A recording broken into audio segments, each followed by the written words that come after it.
Hello guys, আমি মানস আবার এসেছি ডন স্পোর্টসের তরফ থেকে। তো তোমাদের সামনে আমরা বলেছিলাম যে দাদাকে নিয়ে আসবো, লিজেন্ড প্লেয়ার তোমাদের সামনে প্রিন্স দা আজকে নিয়ে এসেছি।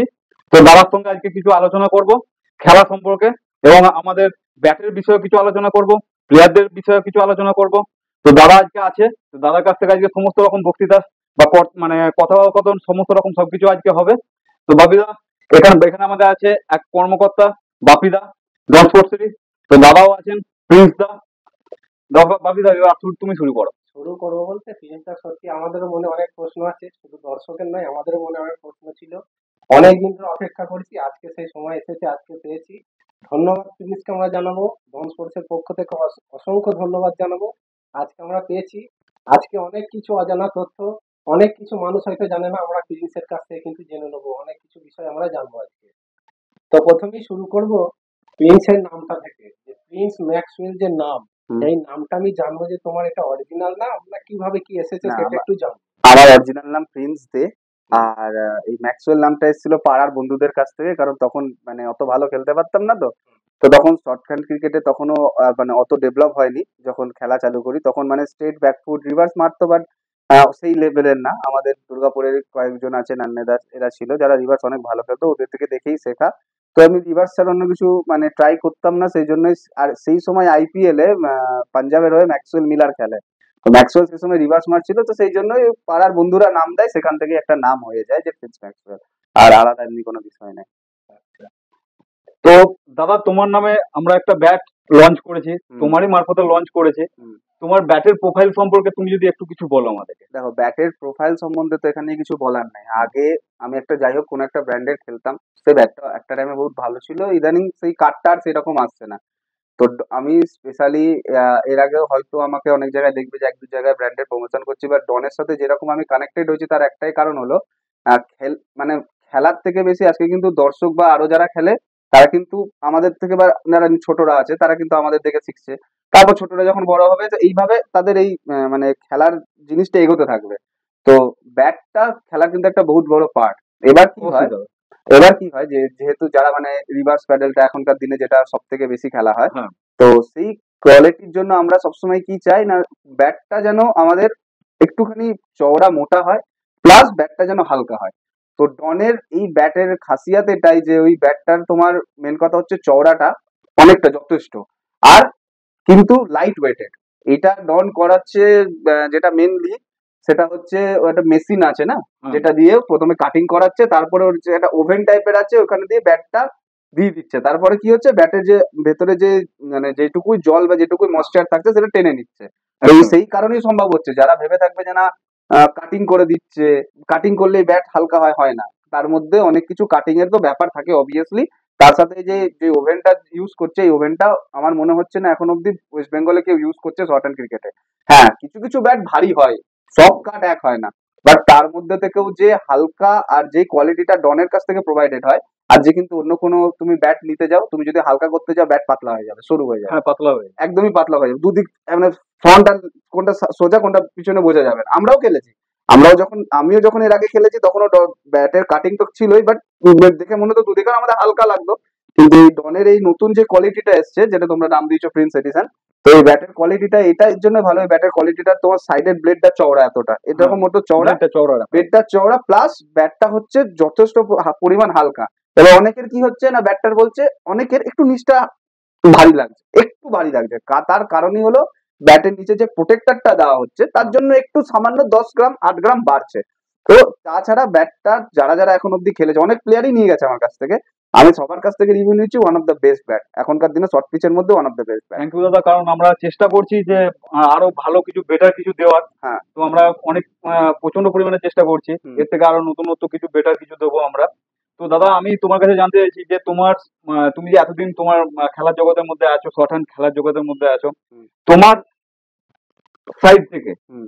তোমার আন্ডারে বা তোমার সাইড থেকে তোমার সব থেকে বেস্ট যদি কোনো প্লেয়ার হয়, তোমার তোমার যাকে ভালো লাগে, তো হ্যাঁ। এখনো পর্যন্ত সে হয়তো সেই প্লেইং লিস্টে আছে বা সে খেলছে এখনো পর্যন্ত। দেখ, আমি যখন ফার্স্ট খেলা চালু করি হ্যাঁ। তখন রাহুলের সাথে খেলি। তারপর রাহুল সরকার যে সোজা ব্যাকফুট খেলতো, এখনো খেলে। তারপরে আসে আমাদের, যখন আমি কলকাতা সিজনের সাইডে ঢুকি, ব্যাটিং পার্টনার হিসাবে বাবলু ছিল। তারপর চেঞ্জ হতে থাকে। তো সেটা কোনো ব্যাপার না, কিন্তু আমার ক্রিকেটিং পার্টনারের লাইফে যদি আমি কোনো বেস্ট ক্রিকেটিং পার্টনার পেয়ে থাকি সেটা হচ্ছে গোলু রাজাত সিং। তো ও বল করতো, আমি ব্যাট করতাম, আমাদের কম্বিনেশনটা মানে সেই কম্বিনেশনটা আজকাল দিনে আমি খুবই কম দেখেছি, বা হতে পারে হয় অনেকের, বাট আমার মনে হচ্ছিল যে মানে ওই দুজন মিলে একটা ডমিনেট করাটা আমাদের কাছে একটা মানে খুশিরও ব্যাপার আর গর্বেরও ব্যাপার যে আমরা করতে পেরেছি। কারণ তখনকার দিনে এত বড় বড় প্লেয়ার থাকা সত্ত্বেও আমরা দুজন যে উঠে এসেছি তার পিছনে আমাদের দুজনের এই পার্টনারশিপটা বহুত ভালো ছিল। আমার যেরকম ব্যাট, একটা প্লেয়ার আজকে ক্রিকেটে কি হয়, সব থেকে বেশি কিন্তু ব্যাটসম্যানকে প্রাধান্য দেওয়া হয় যে কোনো ক্রিকেটে। তো কেউ সেঞ্চুরি মারলে প্রাধান্য, কিন্তু যে 5 উইকেট নেয় তারও কিন্তু একটা ভ্যালু আছে। সেই জন্য কিন্তু সে কম রান দিয়ে ডিফেন্ড করছে, সেই জন্য কিন্তু সেই ব্যাটসম্যানটা ভালো খেলছে। তো সেই রকমই গোলুর আমার কম্বিনেশন ছিল। তো গোলুও যদি বোলিং করতে যেত মনে হতো যে হ্যাঁ রান কমই থাকবে, আমি জিতে যাবো, আমি ব্যাটিং করলে ওরা ভরসা থাকতো প্রিন্স যা রান বানাবে আমরা জিতে যাবো। তো এই কম্বিনেশনটা আমার আর গোলুর মধ্যে ছিল। তো আমার কাছে আমার লাইফের বেস্ট যদি ক্রিকেটিং পার্টনার কেউ হয়ে থাকে তাহলে সেটা গোলু। তো বাকিরা কিছু বলবেন? আমার জানার হচ্ছে যে প্রিন্সের কাছে আমি জানবো যে ওনার ক্রিকেটের লাইফে গোলু তো ওনার সঙ্গে খেলেছে। হ্যাঁ, তো আমি জানবো যে কোনো বোলার এমন আছে যেটা প্রিন্সের খেলতে অসুবিধা হয়েছে? অনেক বলার আছে একটা টাইমে। এখন যখন প্রথম প্রথম খেলতে উঠছিলাম তখন বেহালা সাইডের কিছু বলার ছিল যাদের খেলতে অসুবিধা হয়েছে।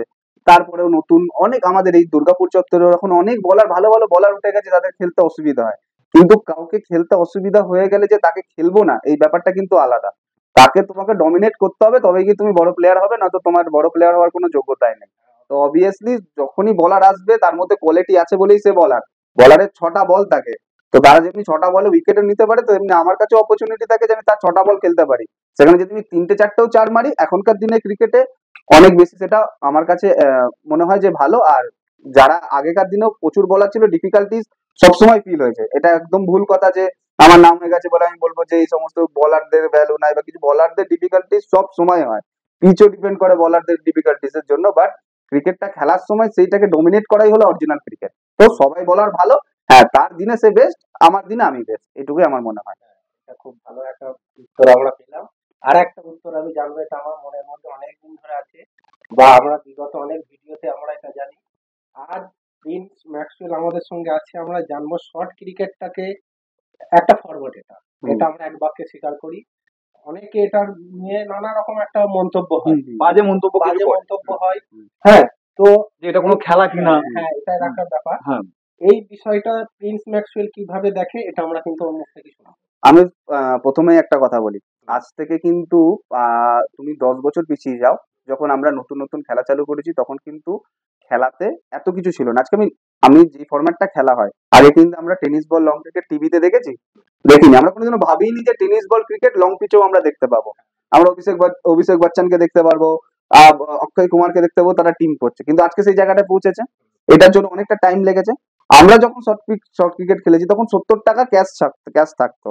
তারপর সেটা আজকে আজকাল ডেটে 1.5 লাখ টাকা 2 লাখ টাকা অব্দি প্রাইজ মানিতে এসে দাঁড়িয়েছে। হ্যাঁ, কেউ কিন্তু একবারই ভেবে নেয়নি যে শর্ট হ্যান্ড ক্রিকেটটা এতটা এগোবে, কিন্তু যত দিন যাচ্ছে এগোচ্ছে। কিছু কিছু মানুষ, অ্যাকচুয়ালি কিছু কিছু মানুষ না, কিছু কিছু প্লেয়ারও বলতে পারো বা কিছু কিছু টুর্নামেন্ট কমিটি বলতে পারো, যারা এই খেলাটাকে নোংরামি করছে। কি করে দেয় খেলাটা? সারা রাতের করে দেয়। আজকে সারা রাত করে দেওয়ার ফলে কি হচ্ছে, যে সমস্ত প্লেয়াররা খেলতে যাচ্ছে তারা কিন্তু সারা রাত ওখানে থাকছে। এবার সবার তো আর সেই মানে সবার সামর্থ্য মতো তারা টিম করে, কেউ 4 চাকাতে যায়, কেউ বাইকে যায়, কেউ বাসে ট্রেনে যায়। তো যারা বাসে ট্রেনে যাচ্ছে তারা কিন্তু সকালবেলা উঠে আবার ওয়েট করতে হচ্ছে কখন বাস ট্রেন আসবে, যাবো। যারা 4 চাকা যাচ্ছে তাদেরও কোনো প্রবলেম হচ্ছে না, তারা ঘর চলে আসছে। কিন্তু যারা বাইকে যাচ্ছে না, তাদের অনেক প্রবলেম হচ্ছে এই সারা রাতের খেলাটার জন্য। এই সারা রাতের খেলা যারা দেখে, এটা তো মাতালদের খেলা, লোকে বসে দেখছে। এই এই একটা কমেন্ট এই আমাদের শর্ট ক্রিকেটটাকে পিছিয়ে দিচ্ছে, জাস্ট বিকজ সারা রাতের খেলা। আজকে কলকাতায় চলে যাও, অজয় সঙ্গতি চলে যাও, আজকে তুমি 11 পল্লী চলে যাও, আজকে তুমি টুইস্টার চলে যাও, আজকে কলকাতার যে কোনো, আমি একটা সাপোজ বলছি, এটা 30,000 টাকা টুর্নামেন্টেও চলে যাও, সেখানেও যে টাইম মেনটেনটা করা হয় না, অল বেঙ্গলে ওই টাইম মেনটেন কোথাও হয় না, একমাত্র কলকাতাতেই সম্ভব।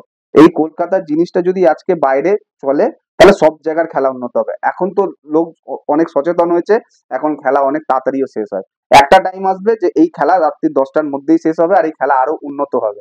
তো যারা বলার তারা বলবেই, আর যারা কাজ করার তাদের কাজ করে দেখাবেই। তো আমি কমিটি আর সমস্ত প্লেয়ারদেরকে এটাই বলবো, যারা যারা কাজে করিয়ে দেখায়, যারা বলছে তাদেরকে নিয়ে অত চিন্তা না করতে। আমার মতে শর্ট হ্যান্ড ক্রিকেটে খুব জলদি আসতে চলেছে যেখানে ম্যান অফ দ্য সিরিজ বাইকও দেওয়া হবে। এটা কিন্তু একটা প্রথম পদক্ষেপ হবে শর্ট হ্যান্ড ক্রিকেটকে এগানো। 1,00,000 টাকা 1,50,000 টাকা যেরকম ক্যাশটাও প্রথম প্রথম পদক্ষেপ ছিল, এবার আমাদের এখন নতুন টার্গেট হচ্ছে একটা bike man of the series দেওয়ার। যাই হোক, আমরা ক্যাশ প্রাইজ যেটা বলে থাকি, আজকে উইন্টার কাপ 10,000 টাকা গিফট ভাউচার দেয়, এটা কিন্তু একটা প্রাইজ মানি দেয়। মা কালকা আগের বছর 15,000 টাকা দিয়েছে, এবছর 30,000 টাকা দিচ্ছে যে সিরিজ হবে তাকে। তো এই 30,000 টাকা মানিটা একটা কম মানি না। একটা 30,000 টাকা একটা ভালো যে সরকারি চাকরি করে তার একটা মাইনে আছে। তো সে এই 30,000 টাকাটা নিয়ে সে কিন্তু ভালো কাজে ইউটিলাইজও করতে পারে। তো সেই জন্যই প্রাইজ মানিটাও শর্ট পিচে কিন্তু যত দিন যাচ্ছে তত এগোচ্ছে, আর শর্ট পিচ এগোতেও থাকবে, এটা কোনোদিনও পিছাবে না। আর যা প্লেয়ার উঠছে যেরকম, আর তার থেকে বড় কথা, এই শর্ট পিচ ওঠার পিছনে যে সমস্ত যত স্পোর্টস আছে, আমি সব স্পোর্টস এর দোকানকে বলতে যাচ্ছি, তারা কিন্তু অনেক এগোচ্ছেও, সহায়তা করছে। কারণ প্লেয়ারদেরকে ব্যাট প্রোভাইড করা তার যেরকম লাগছে, আমি মানছি এটা বিজনেস, তারপরেও সে তার মনের মতো করে ব্যাটটাকে প্রথমে ভালোবাসছে, তারপর কিন্তু সে ব্যাটটা তৈরি করছে, তারপর দিচ্ছে। এটাও কিন্তু একটা জার্নি, আর সেটা শুধু মালিকের জার্নি না, তার সাথে যারা যুক্ত আছে সবার কিন্তু একটা একটা জার্নি। এটা আর্নিং, কিন্তু তার মধ্যেও একটা ভালোবাসা লুকিয়ে আছে। আজকে একটা শর্ট পিচের বিজনেস করে যদি কেউ মাসে 1,00,000 টাকা কামাচ্ছে, সে কিন্তু অন্য জায়গায় অন্য বিজনেস করে মাসে 1,50,000 টাকা কামাতে পারে। কিন্তু তার খেলাধুলা ভালোবাসেই বলে তারা কিন্তু এই স্পোর্টস এর জন্যই তারা পড়ে আছে। তো এটাও একটা বহুত বড় জার্নি শর্ট পিচ এগোবার পিছনে। এই যারা যে সমস্ত যত স্পোর্টস আছে তারাও 1 নম্বরে মানে খেলাটাকে এগোবে। অবশ্যই অবশ্যই, একদম ঠিক কথা। প্রিন্সদার সঙ্গে কথা বলে আমাদের খুবই ভালো লাগছে, আর প্রশ্নের উত্তরগুলো খুবই সুন্দর সুন্দর দিচ্ছে।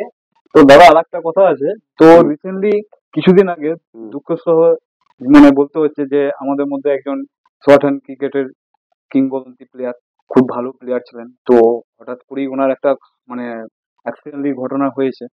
তো তার ব্যাপারে যদি তুমি যদি কিছু বলো। সঞ্জিতকে তো আজ থেকে চিনি না, সঞ্জিতের সাথে আমি তো বললাম যখন আমি খেলা চালু ক্রিকেট খেলা চালু করলাম, কলকাতা যখন সিজন স্টার্ট হয়েছে, আমি সঞ্জিত বাবলু সব একসাথেই খেলেছি। তো সঞ্জিতের থেকে সেই সময়কার সম্পর্ক, ইভেন এই যে আমি এইমাত্র বললাম না যে রাত জাগা খেলা, হুম। আজকে এই রাত জাগা খেলাটা যদি না হতো, সঞ্জিত হয়তো আমাদের সাথেই থাকতো, এটাও আমি তোমাকে বলেছি। হ্যাঁ, এর জন্য কি তুমি রাত জাগা খেলার প্রতি কি তুমি বিরোধী না? একদমই বিরোধী। আমি কোথাও খেলতে যাই না, আমাকে তুমি দেখতে পাবে না রাত জাগা খেলা খেলতে গেছে। আমার কাছে গাদা ফোন আছে, আমি খেলতে যাই না, আমি মুখের উপর বলছি আমি খেলতে যাই না। আমি সবসময় অ্যাভয়েড করি। বাড়ির আশেপাশে হয়ে গেল, আমার বাড়ি থেকে 5 কিলোমিটার দূর হয়ে গেল, আমি চলে যাব। তাছাড়া আমাকে তুমি দেখতে পাবে না রাত জাগা খেলা খেলতে যেতে, অন্তত এই অফ সিজনে। আচ্ছা। সিজনে তাও চলে যায়, কিন্তু এই অফ সিজনে আমি খেলতেই যাই না, কারণ অফ সিজনে খেলার কোনো মাবন হয় না, খেলার কোনো টাইম লিমিটেশন হয় না। সেই জন্য আমি রাত জাগা খেলাটার জন্য কিন্তু হচ্ছে সঞ্জিত আমাদের থেকে দূরে গেছে। তাছাড়া তার পার্সোনাল, এবার ওপরে যেটা যে যা কপালে লিখে নিয়ে এসছে সেটা হবে। অবশ্যই দাদা, সেটা আমার ভালো যদি লাগে। মৃত্যু আজকে লেখা থাকে, আমি আজকে আমার মৃত্যু হবে, কিন্তু সেই মৃত্যুটার কারণ যদি অন্য কিছু হয়ে থাকে, তখনই সেটা গায়ে লাগবে। তো সঞ্জিতের ব্যাপারেও সেম হয়েছিল। সঞ্জিতের যদি সারা রাতের খেলাটা না হতো না, এই সারা রাতের খেলা যদি খেলতেই না যেত, ও যদি আসতো, ও সকাল আমাদের, ও তো কলকাতা সিজন খেলে আমাদের সাথে। হুম। কই আজ অব্দি তো আমাদের কোনোদিনও কোনো প্লেয়ার শুনেছো কলকাতার সিজন খেলতে গিয়ে কোনো প্লেয়ার আগত হয়েছে বা তার কোনো অসুবিধা হয় না? কেন হয়? আমাদের এই চত্বরের খেলাতেই হয়। শুধু এই চত্বরে আর কলকাতার ওই 24 পরগনা সাইডে কিছু খেলা হয়, সারা রাতের খেলা, যেটার জন্য খেলাটা নোংরামি হয়, আর খেলাটা দিনের দিন মানে একদম বাজে জায়গায় চলে যাচ্ছে। তো সঞ্জিতকে হারাবার পিছনে সব থেকে কারণ মেন আমার মনে হয় রাত জেগে খেলা। তো খুবই খারাপ ঘটনা এটা, খারাপ মানে ও খুবই খারাপ ঘটনা। মানে এটা বলার মানে আমাকে বলতে আমার শব্দ নেই আমার কাছে। ও যে ও চলে যাওয়ার পর শর্ট হ্যান্ড ক্রিকেট যে কি লস্ট হলো সেটা বুঝবে মানুষ কিছুদিন পর, অবশ্যই দাদা। যখন মাঠে ওকে দেখতে একটা পাবে। কিংবদন্তি প্লেয়ার চলে যাওয়া মানে খুবই- অবভিয়াসলি আজকে এখনো সিজন চালু হয়নি, এরপর যখন সিজন চালু হবে, ওকে যখন মাঠে লোকে দেখতে পাবে না, তাতে বিরোধী হোক টিমের বা ওর সাথে খেলেই হোক, তখন সবারই খারাপ কষ্ট লাগবে হবে সমস্ত player। অবভিয়াসলি। তো বাবিদা আর হ্যাঁ, কিছু? আর একটা আমার প্রশ্ন, যেটা হচ্ছে অনেক, এটা শুধু আমার প্রশ্ন নেই, অনেকজনা কিন্তু এই প্রশ্নটা করে, যে শর্ট হ্যান্ড ক্রিকেটে কিন্তু আমরা দেখতে পাই খেলার মধ্যে কিন্তু একটু ঝামেলা হ্যাঁ, অ্যাগ্রেশন হয় তো। হ্যাঁ, কিন্তু আমি আর একটা দর্শকের উদ্দেশ্যে বলি, ঝামেলা কিন্তু সব খেলাতে হয়, সমস্ত একদম। খেলা দিয়ে। ইন্টারন্যাশনালেও খেলাতে ঝামেলা হয়, হ্যাঁ। প্লাস আমাদের লং টেনিসেও হচ্ছে, সব খেলাতেই হয়। আমি দেখেছি অনেক খেলায় তো হয়, শর্ট হ্যান্ডেও হয়। সেই বিষয়টা যদি একটু ক্লিয়ার করে দিন। দেখো আগে কি না, হতো, না, আমার আরেকটা বিষয় হচ্ছে যে ওটা মাঠের মধ্যেই যে হচ্ছে, বাকি সময় ওনারা কি বন্ধু বান্ধবের মতো হ্যাঁ। এরকম টাইপের ব্যাপার? আমি আমাদের মধ্যে যেটা হয়ে থাকে সেটা মাঠের মধ্যেই হয়ে থাকে। বিশেষ করে বলি, আমার সাথে উসমানদার সবাই বেশি দেখতে দেখেছি পায় তোমার ভিডিও, সাথে একমত করি। উসমানদার সাথে আমার কথা। আমি নামটা নিতে পারলাম মাঠেই না। ঝগড়া হয়। এনএসপিএল খেলতে এসেছিলাম, মাঠেই ঝগড়া হলো, খেলার শেষে একটার সাথে হাত মিলালাম, গল্প করলাম, যাওয়ার সময় কথা বললাম, কখন বাড়ি যাবে, সাবধানে যাবে, এই সমস্ত ও আমাকে বলে। আমার যা যা কিছু প্রবলেম হলে কারণ একটা সিনিয়র পার্সন, তার কাছ থেকে আমি নানা রকম অ্যাডভাইস নিই, এটা কি করবো ওটা কি করবো, লাইফে যেরকম দেয় তেমনি খেলার মাঠে যখনই নামে আমরা কিন্তু বিরোধী। তো খেলার বাইরে আর খেলার মাঠের মধ্যে আমাদের সম্পর্কটা পুরোটাই আলাদা। তো ওখানে ওই ঝামেলাটা যে আমাদের সিরিয়াসনেস, ওটা কোনোদিনও হয় না। তো খেলাটা ওইখানেই শেষ হয়ে যায়। এটা তুমি উসমানদাকে জিজ্ঞাসা করলেও জানতে পেরে যাবে। খুবই ভালো কথা, এটা শুনেও ভালো লাগলো যে মাঠের বাইরে তোমাদের একটা বন্ধুত্ব সম্পর্ক আছে। সব সময় সব সময়। Thank you. আর ইউটিউবার তো আর কটন ক্রিকেটের পিছনে মানে যে সব বলছিলে না এগোবে কি করে, ইউটিউবারদের একটা বহুত বড় হাত আছে। আগে যদি এখনকার দিন যদি ইউটিউবার না থাকতো, কটন ক্রিকেট কিন্তু এত পপুলার হতো না। একদমই একদমই। ওদের জন্যই অনেকটা পপুলার হয়েছে। হ্যাঁ, অবশ্যই অবশ্যই। সোশ্যাল মিডিয়াটা শুধু শর্ট হ্যান্ড কেন, আমাদের যে লং এর যে খেলাটা, সেটাও ইউটিউবের থেকে এত ফেমাস হয়েছে। একটা সময় ছিল যখন আমরা তখন ভাবতাম যে মহারাষ্ট্রের যে প্লেয়ার গুলো, হুম তখন ওরা কিন্তু ভাবতো এরা বিশাল প্লেয়ার, হুম আমাদের বেঙ্গলের প্লেয়ার কিন্তু অত ভ্যালু পেত না। হুম যখন ইউটিউবের মাধ্যমে আমরা সবাই দেখলো এখন হুম। আমাদের বেঙ্গলের প্লেয়ারই বেশি ভালো। হ্যাঁ, বেঙ্গলের প্লেয়ার বাইরে খেলতে যাচ্ছে, এটা সোশ্যাল মিডিয়ার জন্য। তো সোশ্যাল মিডিয়ায় শর্ট হ্যান্ড কেন, আমাদের টেনিসের মধ্যে যত খেলা আছে সব খেলাগুলোকেই ইউটিউবের খুব বড় একটা, সোশ্যাল মিডিয়া খুব একটা বড় হাত আছে, এটা অবশ্যই মানতে হবে। একদম হ্যাঁ। তো যাই হোক, দাদাকে আজকে আমরা আমাদের ডন স্পোর্টসে পেয়েছি। তো দাদার সঙ্গে অনেক কিছুই জানা হলো, দাদার সম্পর্কে জানা হলো, দাদা তার নিজের খেলা সম্পর্কে জানালো। তো দাদাকে অসংখ্য ধন্যবাদ ডন স্পোর্টসের তরফ থেকে। এবং দাদাকে আবার পরবর্তীকালে তোমাদের সামনে নিয়ে আসবো। এবং তোমাদের যদি কিছু কমেন্ট থাকে আমাদের কমেন্ট বক্সে কমেন্ট করো। আর তোমাদের নেক্সট কাকে দরকার আমাদের ডন স্পোর্টসের, তো তাকেও আমরা নিয়ে আসার চিন্তা ভাবনা করবো। আর একটু লম্বা হতো, অবশ্যই একটু লম্বা করতাম, কিন্তু তার সময় খুবই কম, সীমিত সময় আমরা কাছে পেলাম, হ্যাঁ, তো আমরা কিছু জানলাম। তো চেষ্টা করলাম যতটা ক্লিয়ার করার করলাম, যে হিসাবে কমেন্ট আছে, যে হিসাবে মানুষের প্রশ্ন আমরা চেষ্টা করলাম, সেই হিসাবে কমেন্ট গুলো যেগুলো সেগুলো আমরা ক্লিয়ার করার চেষ্টা করলাম। সকলকে অসংখ্য ধন্যবাদ। এবং দাদাকেও অনেক ধন্যবাদ। হ্যাঁ, থ্যাংক ইউ দাদা।